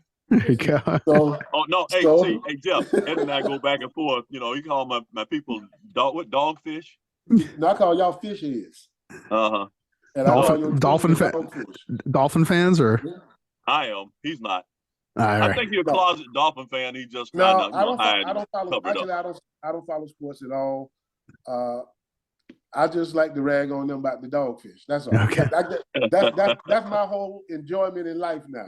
I can't wait until September comes so I can get on my job. That's funny. The theme of love had come up again in the next track as well. So love has found its way. Was that in any way a relationship with the previous song, or were they completely separate situations? Me and the woman that ripped my heart out of my chest, we got back together, and I said, well, maybe it's a good time to write another song. And Love Has Found Its Way was the one. We were over in the warehouse, and she was there. And once again, Derry said, what you got, man? What you got? Then I looked over at her, and I said, here, try this. And I laid the chord structure out, and then it built on from there, and gave him Bob the vocal lines, and they went at it. Yeah. I gave Bob the horn riff, and then he laid out the chords for me and Flynn and Dunk. So that one was another one was not as emotional as the first one because I still wasn't kind of sold on her. There was still some skepticism there, but Yeah. you know, I let her back in. Yeah. But yeah, most of those songs, any song that you see I wrote that had the love in the title, it was something personal. Yeah. I can imagine. Yeah, there's definitely there's one more coming up with love in the title. Yeah, So, me too. so I was the only one writing songs about love, man. Everybody else was writing about wood grain is wood and Right. That's cause wood grain is wood. yeah, that's right. We're gonna play gonna play a clip from Love Has Found Its Way. Let's listen to that one here.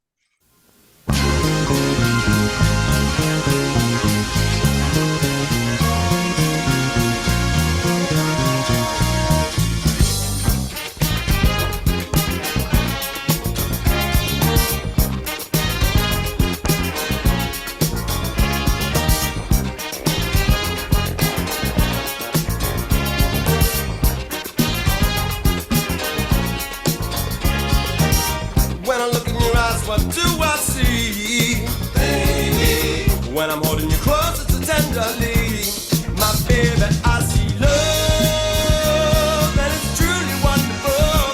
I feel love, and you're the only girl for me. When I touch your lips, that sugar sweet, baby. And every time that our lips meet, my baby, you can tell, Eddie, from the vibe on that song compared to the previous one, you were definitely on the upswing on that one. Oh yeah. Yeah. I was a happy man. Yeah, you got your funk back. Yeah. Funk getting ready to roll. Yeah, that's also another really one of my also favorite tracks. Again, the bass in that song. Who is the bass player on that one? Daryl. Yeah. Yeah, I like that. That Oh yeah. Yeah. And the trombone, that da-da-da. Yeah, that's cool. Yeah, that's real cool there on the intro. And that's probably one of the only song that I played a funk rhythm on a 12-string acoustic guitar. Yeah. The two guitars were talking to each other. They were panned left and right. Hard left, hard right. Yeah. Right. And one was electric, and then the other one was answering it on the acoustic, but it was scratching in like a funk groove. Right. And Bob had clavinet in there and some piano. Yep. That was a full rhythm section. Now, me not being much of a guitar player, is that challenging to play that on an acoustic? Not for me. Jeff, let me tell you this. God made me funky with psychedelic overtones. Yeah. And a little crazy. And no, he went more than a little crazy. he really was judicious with the crazy. But without that crazy, those songs would have never been born. That's right. True. Trust me, if a person that can write music and stuff, y'all play music really good, and I'm not blowing my own horn. I mean, I was just a part of the band. I wasn't no star in the band, but there's something wrong with you. You know, you look at them.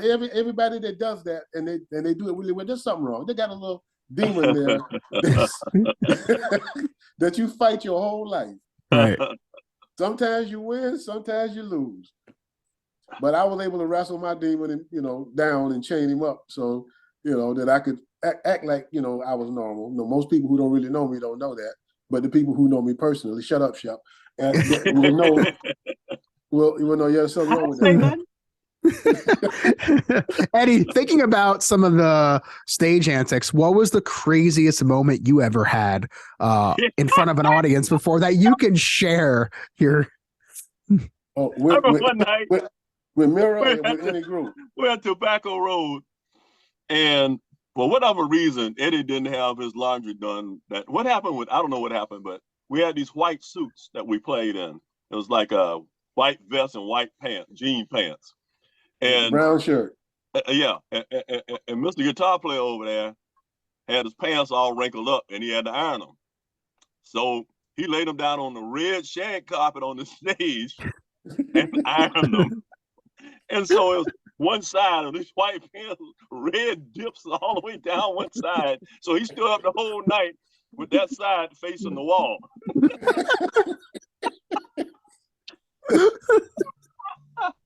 Wait. Over at the Ocean Mist, there was one night, Bruce was heavy on the drums, our drummer at the time. And he busted the drum head. And this was on a Saturday night, and all the music stores are closed. So we had to have Duncan, the trumpet player, stand next to him with a mallet and play all the kick drum parts on the floor tom. And don't forget the infamous gig at the Paradise Club in Delray. Remember when they had the steps that cut into the side of the stage? Oh yeah. And we was playing down by the river. And I forgot that little divot was right there. And I stepped back. And this stage is about 3 feet high. And boom! The guitar was unharmed. Yeah. All guitar players understand this. The guitar was unharmed. And luckily, Not Eddie so fell on much his me. head. And I'm laying out, but I didn't miss a beat. I was still playing. I was laying down on my back. You know, I was like, oh my God. The audience is looking over, is he okay? Hey, and one night over at Bucky's, we were playing Play That Funky Music, White Boy. And I mean, we were jamming it hard. I mean, the crowd was going off. So Eddie did his solo, and everybody was like, yeah. So then the bass player, Dave, did his solo. Yeah. Came time for the drummer to do his solo. Sandy starts playing. He is killing it. Everybody's going away. And he did some kind of triple kick and kicked his whole drum set off to the middle of the floor. So from then on, we had to wire the drum set to his stool. Oh my goodness.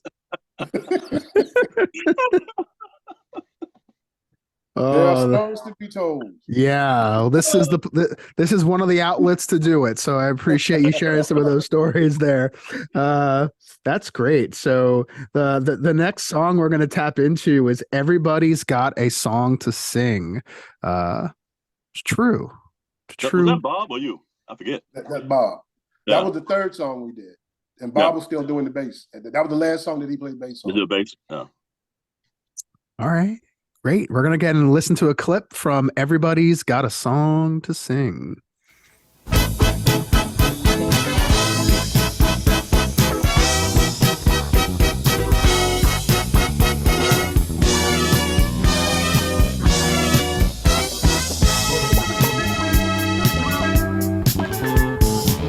You came around when the time was right. You said I love in flight.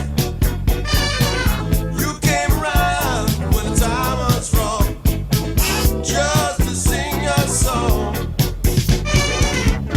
What I see when I get into your eyes, it's like something beyond the sea of time. Oh, everybody's got a song to sing. Everybody's got a dream to dream. Everybody's got a life to live. Isn't it a love that we can give? All right. That's another one of those Everybody's songs that if you listen to the middle of it, it goes off into a left-hand calypso kind of thing, and then it comes back again. Yeah, it certainly does. Another really funky track there. Eddie, is that you singing in the background? In that one? Bob did both of those. Yeah, Okay. he did all three. He did 3 voices on that actually. Ah, I see. How did he? How does that happen? He Recording. overdub different I see. tracks. Multi-track recording. Okay, Yeah, it was a gotcha. 24-track 2-inch. Very nice. That's a good cut. Just the intro to it, the build up to it. Whose idea was that? Bob. Yeah. Bob. We call it the Indian funk song. Okay. Hey, that was an inside joke with them. I didn't know anything about that. Okay. Were there a lot of those that went on during your? Yeah. Oh yeah. Man, listen to the second half of Give It Up. All that stuff you hear is inside jokes with the band. Yeah. What's the matter, man? Y'all like this groove? That was our thing. What happened with our manager? But it was but groove was actually room was the actual phrase. Yeah. So, and when he heard that in the studio on the playback, he looked over at me with the biggest grin on his face because he knew what it was. I used to imitate him after I first met him because I thought he was gonna knock me out when I was imitating him behind his back, and so I figured just pay a little homage to him. I'm gonna throw that. I told Shep to say that, and that was me. I likes that. That was me. Yeah. I like that. So, and all those little ditties you hear back there, those are inside jokes with the band. Okay. Yeah. No, it makes sense to nobody else but us. So don't try to decipher it. You're going to end up like me. We did Funkatronic. He did the same. He said, go back. He said, for DC Jam, tell him who I am. He did it twice. So he had to go back and put a line in, go back to DC. But I don't have to set the talk box up again and go back and overdub it. So I just say, go back to DC. And then DC Jam, tell them who I am. So, LA Jam, tell them who I am. F-U-N-K. Oh, try it. DC Jam, tell them who I am. F-U-N-K. Oh, try it. Was it, he called out another city named DC Jam. Dude, you just said that. Oh, yeah. That's funny. So when it comes to everybody's got a song to sing, again, funky track, did you have a preference when it came to playing? Did you prefer to play the funky ones, or was it more the ballads? Like, what was more fun for you to play? All of them. Yeah. My favorite song on the album, though, was the closing cut, You Make Me Feel. Okay. That was nice, too. I think favorite. Love Has Found Its Way was probably my favorite one. After Give It Up. I like Give It Up the best. We're getting close to You Make Me Feel. Getting towards the end here of the album. So then the next track up is Back to Love. A Time for Us, A Time for Love. Was that related to the same girl, Eddie? Yep. Once again, you're trying to love somebody and they don't really reciprocate it the way that you're giving it to them. And that's what the lyrics was. And, this woman gave me a lot of great songs. To say the least. A lot of heartbreak, but a lot of great songs. Did she know these songs were about her, or was it kind of a inside thing? She's never heard them. She never heard them. Oh, right. Well, I guess how would you, right? I guess you wouldn't, unless you were in the studio or got a CD from you. Yeah, right. I never played them. I mean, we got like rough mixes of the songs on cassette back then, but I never played them for her. She still doesn't know the. She don't even know I recorded the album. As a matter of fact, outside of just playing in cover bands, she think that's all I ever did. She doesn't know about all the other stuff that I did off the grid. And the Warner Brothers contract that I got for the band that I was in, that they just were too scared to sign for, contracts that I got for other people that they messed up. She knows nothing of that stuff. She just think I went down to Troy's on the weekend and play that funky music in Brick House, which I hated. Right. Well, we're going to play A Time for Us, A Time for Love. Let's listen to a clip from that track. No, that's not it. That's not it. That's Priority. Huh. That was Priority. Go ahead and let it play. That's the disco song. Interesting. Yeah. One second. Let me go back up real quick. Yeah. So that's interesting because the way that it was labeled, that's a time. So I wonder if it's reversed. Let's see. Let's take a look here and see if it could be.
A Time for Us, A Yeah. Time for Love. I hear a little stylistics in that song. Okay, now to tell you, the original concept of that song was my tribute to the Isley Brothers. Okay. It was kind of slightly based on Footsteps in the Dark. If you listen to the whole song, you hear that guitar solo down on the end. That was my nod to Ernie Isley. I heard you, bro, and you my blueprint. So that one does resemble Ernie intentionally. I didn't copy no riffs, but it was an intentional thing there to show my respect to him for making me the guitar player that I am, because he was the man that I studied like a mad scientist. Daryl sung it, but I wanted Bob to do the bridge, the pre-chorus, before the chorus came in, because I wanted to go from real sweet and sultry to like, you my woman, and you gonna stay here with me, you ain't going nowhere. and Bob, he came in with put the grits in it. Yeah, Michael Jackson, Teddy Pendergrass. Yeah. You got what I want. Oh, yeah. So that was the trade-off, and that's the only song that we trade off vocals on the album, on the lead vocals. So Daryl comes real soft and sweet and sentimental, and then Bob kicks the door in and demands his respect. And then you put Ernie Isley guitar solo in there. And I put Ernie Isley guitar solo. That vocal style, is that more like falsetto? Is that what you call that? Yeah. Yes. Yes. Yeah, that's the stylistics kind. That's why you get stylistics. Yeah, that's kind of what it reminded me of, that vocal style. Yeah. So I think the songs were mislabeled actually, because so that's why it was lined up that way. But I think it makes sense, because when you think about the song title and what you expect to hear, I think it definitely makes sense. So the next track is Priorities. Yes. Okay. That's the next one. So let's go ahead and play Priorities. This is the second to last track, and this is actually the second longest song on the album at just over 6 minutes. Yeah, so, disco was the thing, Yeah, this is more of the disco vibe on this one. So here we go. Priorities.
Priorities, the disco number on Something for Everybody. So who wrote that one? I did. Did it have any specific story behind? No, I was just riding along, and the idea came to me, and just started jotting it all down. And I can't remember. Somebody helped me with the horn lines. I don't remember. I think it was Bob. Was you or Bob? No. What me and Bob did was we came in a couple hours early in the warehouse with Sandy and Daryl and gave it a disco flavor, because it wasn't exact that type of groove at that point. We kind of picked up the tempo and said, okay, we got to put this on par with the rest of the songs, so we're gonna pick up the tempo. And that down, I came up with the guitar riff, and Bob started accenting on the chords. And it says, okay, boom, boom, boom, we got it. And I don't know how the horns happened, but I think Bob helped me put those together, because he wrote a lot of those riffs, because he wrote it in between the hits, in between the beat. I think it was Bob's idea. Okay. But that one was, it was Derry's idea, and we kind of went and dressed it up, made it what you hear on that record. Yeah, made it presentable. Okay. We made it presentable and to the decent folks. Yeah. Yeah, right. Because I'm not really a songwriter. I just had that one idea, and they let me slide that one in there, and that was that. It's like, here, you can have a little something. Here's some crumbs for you. Thank you. Was that the only one, Derry, that you had written? That's the only one. The only one. Yeah, they wouldn't let me write. They knew better. Did you have any other ones that you tried to get recorded? I came up with you don't have it, but I did The Stroke later on. Yeah. That's a good. The Stroke is more of an instrumental. Yes, but we had some words. There's vocal to that. There's a vocal. There's like two sides, right? There's a vocal side, and instrumental side. That's right. Yeah. That's true. Now The Stroke, basically what that was, there was no arrangement to that. We just went in the studio for 10 minutes and just did an impromptu jam. Yeah. Was no structure. Then we had no structure to the song. Right. I came up with that riff one day just out of the blue, and I told Bob. I went in the studio with Bob. Hey, Bob, and I just sung it to him. Hey, it's like this. So Bob came up with that. But actually, what I had intended it for was to be a little bit more funky, more Parliament style. But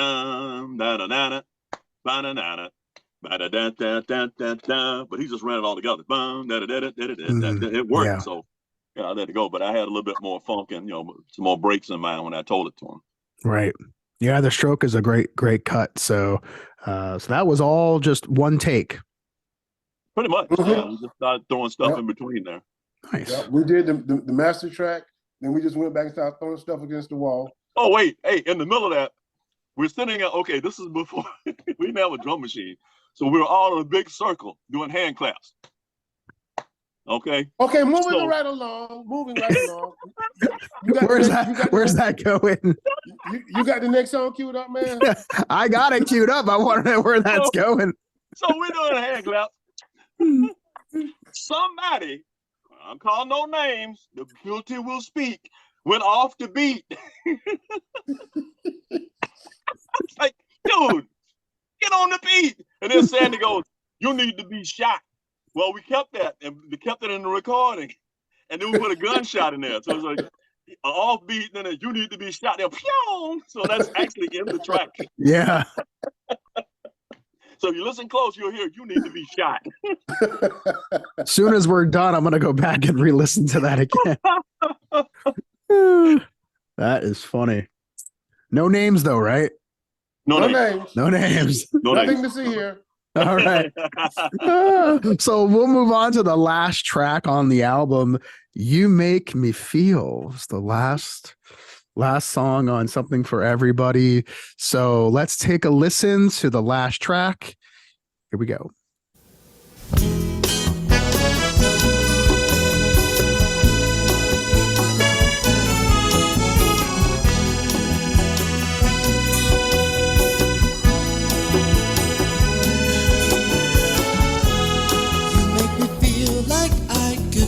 Anything in the world if I wanted to. You make me feel like I could write a song that the world would listen to.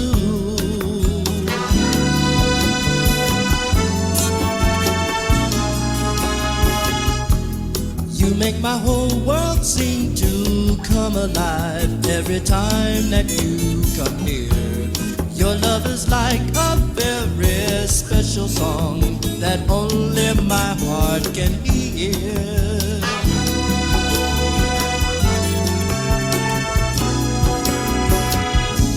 Since I met you, all right, the last track, You Make Me Feel. I get a very tropical vibe from that song. Yeah. And in the middle of that, another one that goes off on a different tangent in the middle also. That's really nice. Yeah. Bob has a serious piano part in there. He just went crazy on the grand. Well, that was Darryl Walker's song. Yeah. The bass player. Do you know what inspired that song? No, he brought it to the band and we jumped on it. I liked it. So He told me that, because we always thought it was about a woman, but it's actually about music. Music makes them feel. And he, I, Sandy, and members from Firefall and Pure Prairie League were sitting down in the hotel lobby. We were talking about the song, and he was saying that he was going to go back in and record another version of it. I said, why? I said, why? I said, you're not going to top that. He says, oh, I think I can do it. I say, man, that was your Hotel California. I said, that was your Stairway to Heaven. You're not going to get a better version of that song. That's your I Want to Hold Your Hand. It's not going to get no better. I say, them boys put their foot off in that one, boy. So he went home. I gave him the CD. He hadn't heard it all these years. And I gave him the CD. He called me back 3 o'clock in the morning. Hey, man, I didn't mean to wake you up, man. Did I wake you? No, I was up. He said, okay, I just called you to tell you was right. You was right. I can't top this. He said, man, this is beautiful. I said, I told you, man. I said, them boys, they went to work on that one. So it's got a bossa nova jazz groove to it. Yeah. And then it goes into that cut time piano solo. Yeah. Like, I say, you're not going to get that better. That's your Hotel California, man. The Eagles cannot make a better version of Hotel California. You cannot top this. Right. No, don't mess with it. So he backed off and just, okay, you're right. But that it's now tied with No One Ever Told Me About Love. Those two are tied for my favorites on the album. Give It Up to Me was something that I wrote to get the band on the charts. I really didn't, well, I guess you could say, put a whole lot into it to, like I did those songs. There was no emotion in there. It was just party music. I said, I want to get the band a hit record. I want to be the first member in the band to get the band on the charts. And then from there, I wanted to, by this time, be in the Rock and Roll Hall of Fame because I had wrote so many hit records for the band and other people, like Jimmy Jam and Terry Lewis, Burt Bacharach and Hal David, Leonard and McCartney, all the great songwriters, Rodgers and Hammerstein. McFadden and Whitehead. Yeah, McFadden and Whitehead, Holland Dozier Holland, all those people. I wanted to be in that group. Porter and Hayes. Yeah, that was my goal. I never wanted to end up playing in a cover band. Believe me. That's why I don't play anymore now, because when the pandemic hit, that was my exit. I can now leave in peace. When you said cover band, remember Dunk? Hey man, who we gonna get? Who we gonna get? Who we gonna get, man? Who we gonna get? Oh, my boy Dunk. But that was my goal. That's why, and Mirror was the second band that I was ever in. And I knew the Vauchés wasn't going to get it, so I was glad to leave there, because you're just going to be stuck playing in Troy's and the Beatdown Club and the rest of them, Chitlin Circuit Clubs. That's as far as they were going. And that's as far as they wanted to go. But when I saw the talent level that was in Mirror, I went, man, these guys, as they say in football, could go all the way.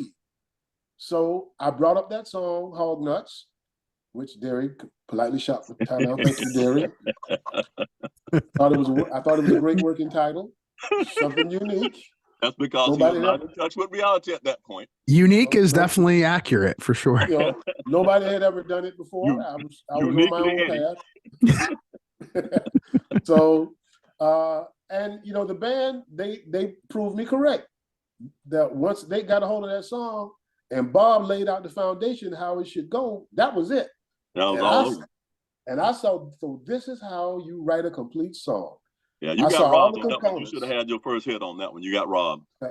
Yeah, and I figured, okay, even if we got, messed over by the record on that first record, everybody does. I was good with that because I had tons of those records sitting in the weight, that I could roll them off like an assembly line. But it didn't happen. All right, well, then I ended up being a cover band musician. And everybody always asks me, how come I never smile on stage? How come you ain't dance like this? Because I didn't want to be there. I really didn't want to be there. I wanted to be, working on, Aretha Franklin's next album, producing for her, producing for Luther Vandross, producing for the Human League, Janet Jackson, Barbra Streisand, everybody, because I could write any style of music. And that's what I really wanted to do. But I got stuck playing in the cover band thing.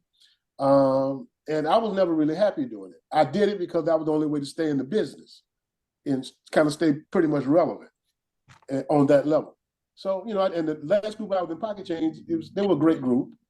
And I I wouldn't leave them because, like I said, they were an outstanding band. But when that pandemic hit, and I knew it was going to be about 2 years before anything kind of normalized, I said, now's a good time for me to legitimately walk away, and nobody can blame me. And that's what I did. And I have no desire to go back. Every now and then I'll go to a jam session, you know, and run a few riffs. I don't really play the guitar unless I'm going to a jam session. You know, it's just I got that disconnect now, where that guitar was like my heart, my brain, my fingers. Now it's just an inanimate object sitting in the closet that, you know, if I'm going to the jam session, I'll pick it up and say, okay, how did that song go again? Or all right, then run down there and run a few riffs and come back home. And I've only went to one jam session in the last 3 years. So show you where I am with it. But, you know, like I said, my goal, when I heard they were building the Rock and Roll Hall of Fame back in the 70s, when I got wind of that, I said, man, I want to get in there. I want to be in that crowd that's enshrined in that building. And I said, there's no reason I can't do it, because I learned how to write songs now. And I'm going to write some great tunes. And I wrote songs for other people. That I wrote a Christmas song for Derry, you know this one. Oh yeah, put Christ back into Christmas. And got him a record deal with Universal MCA. And they messed it up.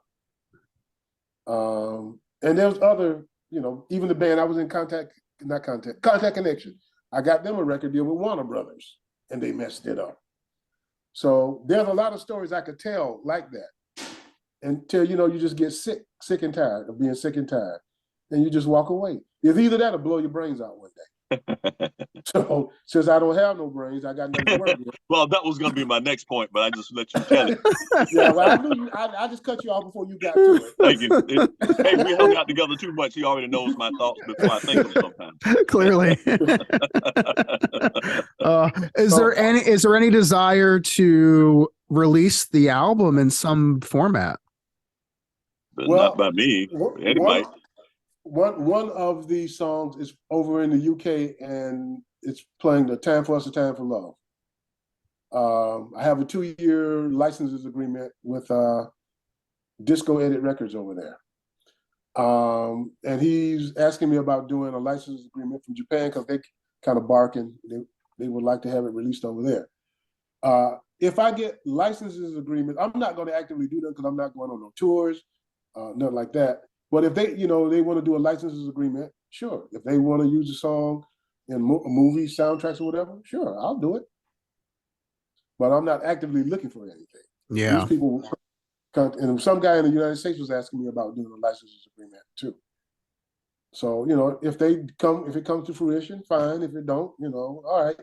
My main thing was, like what I told the guy at Disco Edit Records, that even if nothing comes of it, I got those songs finally. Something that was so important to me in my career. First time I ever went in the studio with a real professional band, and we gave birth to these songs. And those are our children. Yeah. So I wanted my kids with me. You know? So, and you know, when you tell people about stuff like that, they look at you like, yeah, okay, whatever. So now I just go listen to the CD and come back and tell me what you think. And they come back with their jaw on the ground. I said, you did that? I said, yep, me and the boys, that's us. Yeah. And a lot of people say it has elements of Earth, Wind, and Fire in Chicago. Yeah. Okay. So I'm glad they didn't say the Isley Brothers, because I would have failed in my mission not to sound like Eddie Isley. You know, as a collector, it's always one of the most fun parts of being a collector is when you come across that group who did record an album and it never got released, and then you fast forward all these years later, 30, 40, 50, 60 years in some cases, and it gets unearthed and you get a chance to hear it. Even if it's just released digitally, you get a chance to hear it, and it's like unlocking this box that's been sealed for however many years it's been. And that's why I was wondering what the reaction was from the other members who played on it, just to hear that after all these years. That's gotta just flood the memory and the, you know, the feeling, whatever's going on at that time, and bringing it all back for you, you know? Yeah. Well, Bob is the only one that hasn't heard it yet. I know him and his wife had a duo. They play overseas a lot in Japan, and I have his address where he lives. But I've been over there a few times, but I haven't been able to catch him, you know, out and about in the yard. I won't go knock on the door in case that's not the right address. But I do have his website, and I've sent him an email, but I haven't gotten a response back from him yet. But he's the only member who participated in the recordings that does not have a copy of the songs that we did. So I'm still relentlessly pursuing. I don't have a copy yet because you have my CD that you were going to give me one of these days when you're in this area. Yeah, when I come down there, I don't come down that often because, you know, the band ain't together no more, so I don't have to go check on the storage unit or nothing. So maybe I'll take a trip to Delray one day. I live in Boynton. Okay, I'll go up a little bit further. North Boynton. Derry, On where? the border of Lake Worth and Boynton. Derry, where are you? Pompano. Oh, Pompano. That's not too far. No. Not too bad. Yeah. Just get on what? About get on 25 minutes up the road there. You can get on the Sawgrass and or Turnpike, whatever, and be there. No, and, just go on I-95. It's right here. there you go. Yeah. Toll free. Well, you just stop. You east or west of 95, Eddie? West. West of 95. Okay. Very nice. So you know, the guys, you know, they were all impressed when they heard it, you know, what they were doing back then and what could have been. That's the first thing they start talking about. What could have been, man. We should have been up there. I said, yeah, we should have been right there with Earth, Wind and Fire and the Commodores and Chicago and Tower Power, because the group would only get better as it goes. Right. Remember that was our first outing. Yeah. You know, I have a cassette of the album, and every time I play it with somebody, they're like, "What are you guys doing around here?" You know, hey, it just works out that way sometimes. Yeah. Yep. So, you know, but I had a feeling that the music industry was not going to let us come out there because we had our own record label. And once again, I was the creative person in the band. You know, I came up with the name of the group and all this stuff, and I came up with the logo artwork for the record, Get Off Records. Get Off Records. If you look at that label, there's 8 stars on the label. Those 8 stars were the 8 members that appear on the record. I don't think Shep ever knew this when I do the graphics for it. There was the rocket was shooting off into space. Yeah, that was right. us ascending in the music business. But there were 8 stars around the rocket, and each one of those stars was us. Oh, didn't know that. So and then later on, our second label was Rock City. Right. And now you came up with that one. Yeah. You know, that came from Morris Day. Rock City, eh? Yeah, but the Get Off thing, that was, you know, another one of my, because I was in art also. I had a scholarship in music and art to go to college. And so I drew the graphics for that. And everything that I do is just not, no matter what it looks like, shoot, I should have got some water. No matter what it looks like, there are some underlying meanings to what was there. It wasn't just something I just threw out there. There was a meaning to it with the songs or anything I ever did.